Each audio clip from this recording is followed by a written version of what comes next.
Back to that old game. Imagine standing next to someone overlooking a vista like at the Grand Canyon, but with fewer people, and putting your hand on his shoulder like a friend. And in a second, you'll be pushing him in. You'll have to tell everyone he slipped and make sure your footprints didn't show that you had set your feet for a good push. That's what it felt like to meet them for dinner. I almost couldn't do it. Why couldn't I just play it straight, see who came out on top, and try again next time if it didn't work? But no, I didn't want to lose momentum. I didn't want Gabrielle or Cam to see me not come out the winner. But even if there could be no proof of my culpability, it's not as if there was no risk. If we made friends and then I didn't go through with it, or if I did go through with it and the box didn't work, people would think I was sucking up to him, and I would be the chump of all chumps. So I guess you could say at that point, I was all in. We went to a nice restaurant in town. We were able to fill the time with conversation about work, and our wives got along fine too. Steve alluded to politics at one point, and even though I thought I didn't agree with him, I pretended, and that got him to loosen up. We went through a few more topics, and the dinner was starting to feel long. All we had to talk about was work, and that was like walking on eggshells because we both knew the score. I could feel the vapor of sweat around my collar. This isn't working. I hadn't even thought I might not be able to make friends. I was getting distracted and nervous, and it was showing. Gabrielle was looking at me funny. But suddenly, I have no idea why, I blurted out that I thought business was a lot like playing Risk. That's it, I thought. Stupidest comment all night. But Steve knit his brow and widened his eyes with interest and said, "Did you play that game as a kid?" And there it was. Risk. Yes, Risk. "Are you shitting me?" I said. "That was half my childhood." From there, the conversation went like a flash flood. We talked about all the unfinished games because they took so long. We talked about how our interest waned, then revived when it came out on the Apple Macintosh. We both called the robots, whose sign was a red cross, which were the ones who would fight tooth and nail for every bit of lost territory, and were by far the most dangerous robots because of their sheer persistence. We both called them hospitals. We discussed for a long time the pluses and minuses of Australia. We agreed that the mark of a beginner was thinking that getting it was a guarantee of victory. We both knew that taking Europe worked well for a while, but you would inevitably lose with that as your base because there were just too many borders and one too many countries between Europe and North America. We both realized that taking Asia was a bad strategy, but taking most of Asia was a very good one. And then we talked about how in later years DominateGame.com was the place to go to fight other human players anytime. And we knew intimately the ins and outs of how people's egos got involved with the game. How you were better off with a generic name, not something like Fat Boy or Attila. How you didn't want to raise the ire of another player. And about how you could hide out in Asia with a small army and then sweep into Australia when Australia Boy got too aggressive with someone else and left himself weak. Especially if you could exchange cards from more armies that turn. We talked about the alternative maps and how the original was really, in the end, the best one of all. We were even pretty sure we had played in the same game a couple of times. We lamented how Dominate Game eventually got taken down and how the other online versions were lame or just didn't work or changed the rules or the original map. We had enough for hours and hours of discussion. It's hard to describe, but if you know, you know. Our wives had a separate conversation, but finally their eyes glazed over and they gave unmistakable signs that it was time to go. And we parted company amicably. Very amicably. Gabrielle noticed that I was unusually quiet on the trip home. I just stared at the road lines as they streamed by. Something wrong, honey? No, nothing. I know there is. I just missed that game, that's all. And I'm surprised Steve and I had that much in common. You bored Michelle and me to tears, you know. You have much to learn, my darling. Sure thing, honey. But we should see them again. Yes, we should, I said. But I knew that wouldn't happen. I was thinking, now or never. Eyes everywhere. The next night, I sat at my desk staring at the box. I hadn't fallen asleep. I had waited until I heard Gabrielle's soft breathing and then came down to my office. Only the banker's light was on. I reached forward and barely touched the sides before it opened. The way the light struck the box, a shadow obscured the bottom. For a moment, I felt it had no bottom but hell. I leaned forward and looked down, then moved the lamp. There was nothing but the wood sides and bottom. I pushed it away slightly, then opened the top drawer of the desk, got a note card, and wrote Steve on it. I placed it in front of the box and then put my hands on the desk on either side. I can't say I was thinking. There was nothing to think about, but I paused. I paused for several minutes. I picked the paper up and leaned back in my seat, staring at the name, Steve.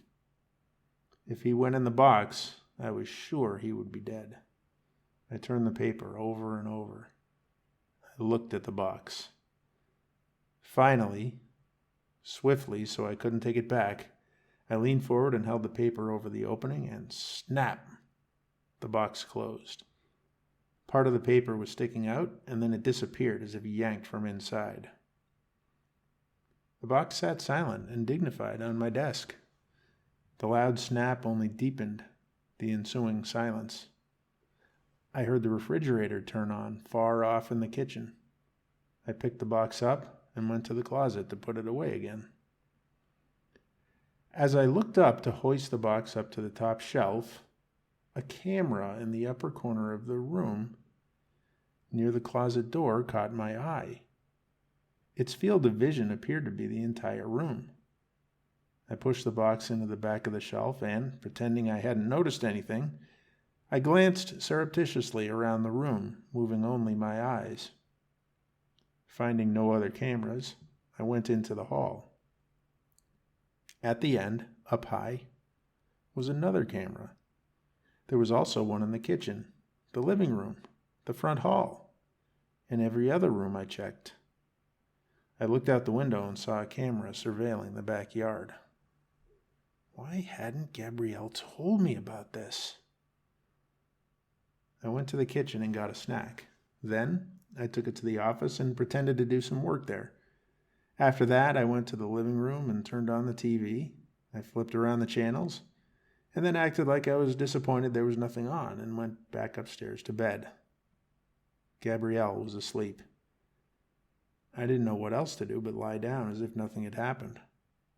But would she look at the video? If it was new, she might look out of curiosity. But I didn't know how new it was. And why wouldn't she tell me? Was she suspicious about something?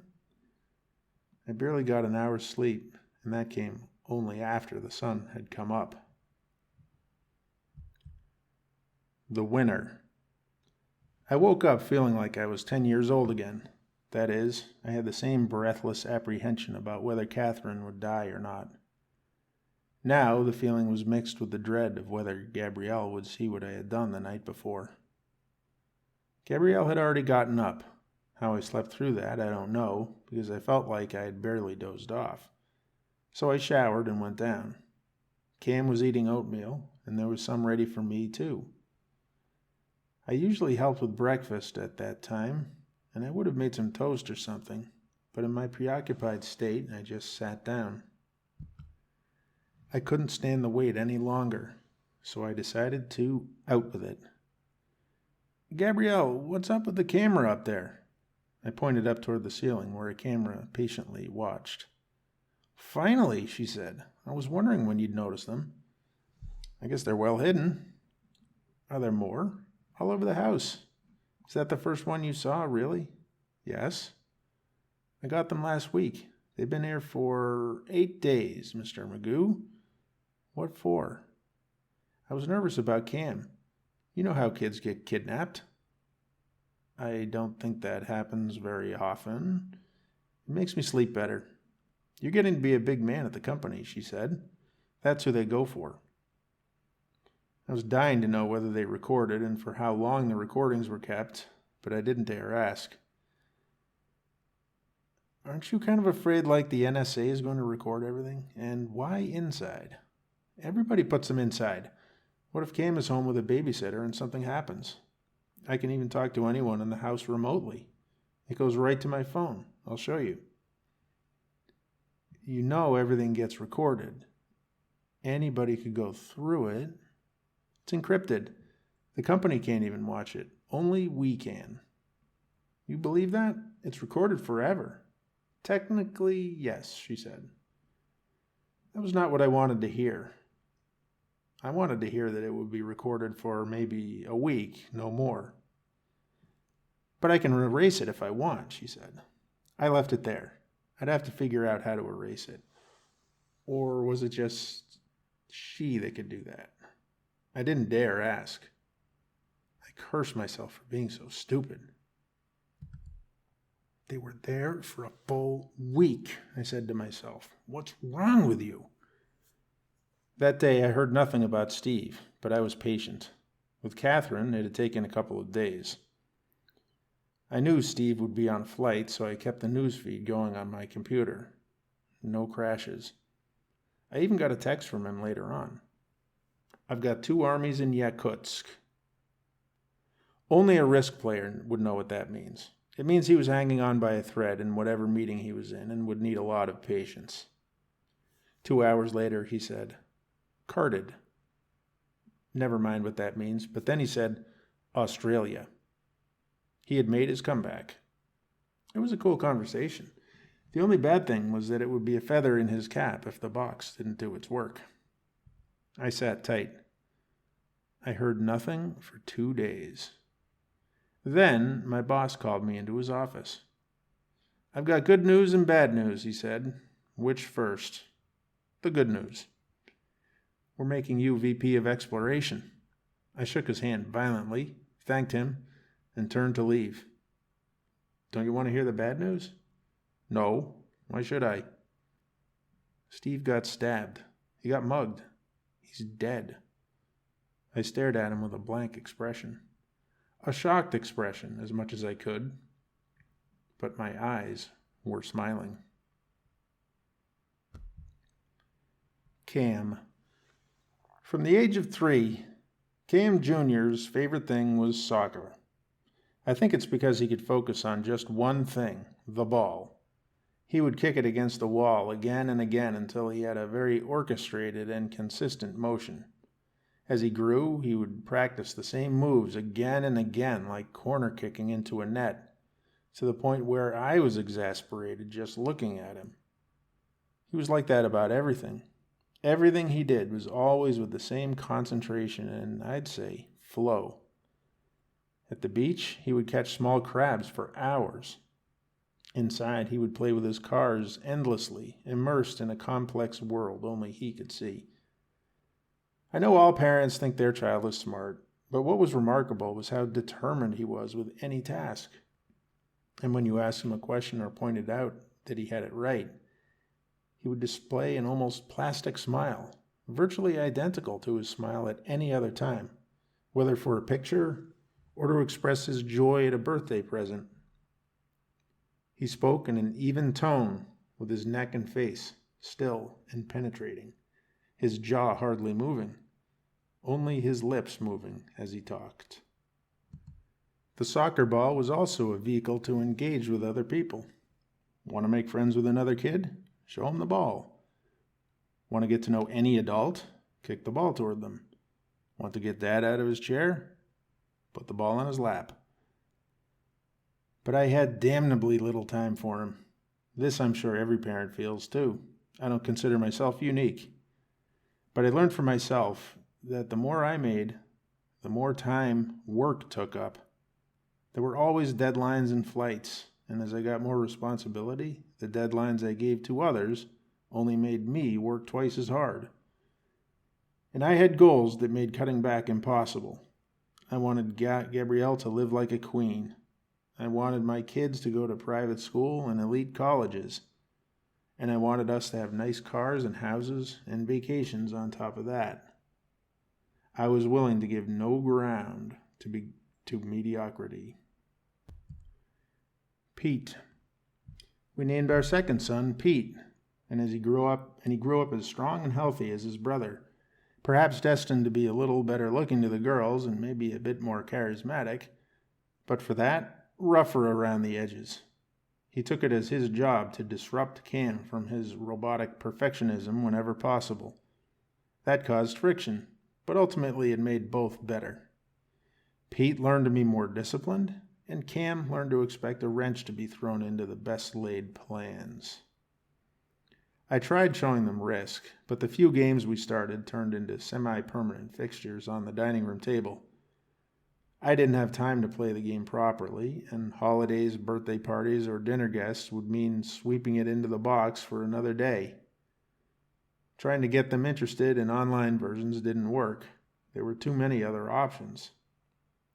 It was just as well. I could imagine Cam grinding Pete down with mathematical ruthlessness until Pete threw the board over. With a first-person shooter, it's kill or be killed. No weaseling around with the rules. Like a farmer. Speaking of which, when the time came, I used the box again. I had told myself I wouldn't, but as I said, high school never ends, and the competition to be a VP turned into the competition of VPs. I did it 2 more times before I was ready to contend for the top spot. One was a VP of drilling, and the other was another VP of exploration. Yes, we had multiple VPs for certain positions. There are only so many bodies that can litter your path to the top before people ask questions, but you'll have to take my word for it that it was necessary if I didn't want to wait too long. And I didn't want to miss my kids' childhood. As plans go, it was so airtight, straightforward, safe, and easy, it was irresistible. I could put the person's name in the box and they'd be out of the picture a few days later. There was no way of tracing anything back to me other than cui bono, to whom the benefit. And even if it was wrong, well, they'd do the same thing to me. It was easier the second time and more so the third. And when I doubted my courage, I thought back to Julius Caesar. He never felt bad about the people he knocked off. And he was probably the kind of guy who liked his victims. Kind of like how the farmer likes his pigs and cows. But when the day comes, he doesn't spare the knife. Mary or Gabrielle? So I was doing really well by the time we had our daughter, well into the 7 figures, and we had multiple homes, all nice. We called her Gabrielle.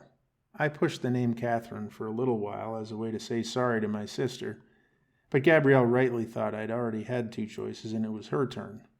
She wanted Mary, her grandmother's name. I was against that. It sounded frumpy and outdated, but Mary it was. That is, it was for a while. Gabrielle had only won the battle. She gave her Gabrielle as the middle name, and I would jokingly call her Gabby all the time.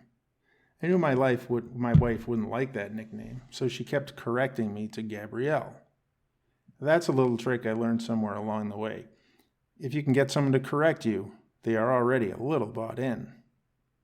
After that, I just had to keep it up without getting annoying. I would correct myself, for example, and make light of it. She, in turn, would pronounce the name very demonstratively when she used it, saying, "It's Gabrielle." Then it became the norm, and voila, her name was Gabrielle. That last part about keeping it up was something I admit I learned from Cam Jr. Persistence pays. Fortunately, right about then I changed jobs. That was good for 2 reasons. First, I got a big raise and had a much bigger set of responsibilities. Never mind what they were, energy company stuff. Second, it put me in line to be the next CEO. Possibly anyway. And that meant the really big bucks. And there was a third reason. I left this out because it was my little secret. It put the earlier 3 mysterious path-clearing deaths behind me. It was ideal. Except there were 2 wrenches in my plan, and both of them were thrown by Gabrielle. Wrench number 1. Gabrielle was, just like me, getting more and more worried that I was missing out on our kids' childhood. What good is all that money if I'll only have time for them after they've grown? She was right, and I felt the same way. But I had fallen victim to the rich man's curse. No matter how much I made, I thought I needed more for it to be safe to retire. I wanted to pay off the mansions. I wanted to have enough to live at our current standard while only taking 4% a year from investments. And that would mean $100 million invested. But would that be good enough for inheritances for the kids after death taxes? And what if there was a downturn? What if someone came in with a wealth tax? What if I got sued? Better make it $200 million. And that's still only $8 million a year. I mean, that's a ton of money, but don't get me wrong, but you get the picture. In my calm moments, I thought I could settle for $50 million. But then I'd think, if I became CEO, I could triple that in just a few years. And then I might be pulling that much in every single year. And there was no such thing as cutting back. That would be humiliating, and no one would trust me. You either climb or die. So I decided it was time to climb faster.